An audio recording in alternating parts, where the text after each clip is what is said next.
I had problems with girls, and I was simply afraid to meet them. The first dating sites would appear only in a few years. But I was lucky. One day, a girl spoke to me. Her name was Olya, and since then we have been inseparable. I didn't think long and proposed to her, and she happily accepted. There was a small wedding, and we began to live together, and we settled with her mother temporarily. My mother-in-law's name is Yelizaveta Andreevna, and she has been living without a husband for several years. She was 42 then. Outwardly, she looked much younger, and there is nothing surprising in this. She tried with all her might to prolong her youth. She was constantly on diets, dressed as provocatively as possible. She really liked it when men looked at her. I will not hide the fact that I looked at this seductive woman, living together, and it was simply impossible not to pay attention to her.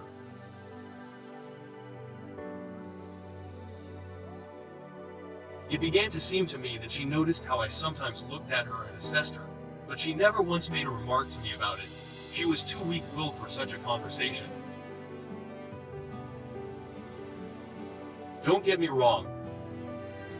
I love my wife, but her mother is a copy of my wife, only a little older.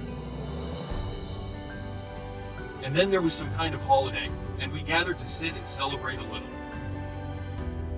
My wife, my mother-in-law's friend, and I drank well, had a heartfelt conversation, sat in a cultured manner. As usual, I kept glancing at Yelizaveta Andreevna. And the moment came when my mother-in-law and I were left alone at the table. My wife went to bed. My mother-in-law's friend also went home. And then I didn't even expect this from myself. I jokingly suggested that my mother-in-law drink a Bruderschaft. She, cheerful from drinking, happily agreed. We drank, and after that, as expected, kissed. Unfortunately, we were scared off, came back. My wife drank some water and went back to bed.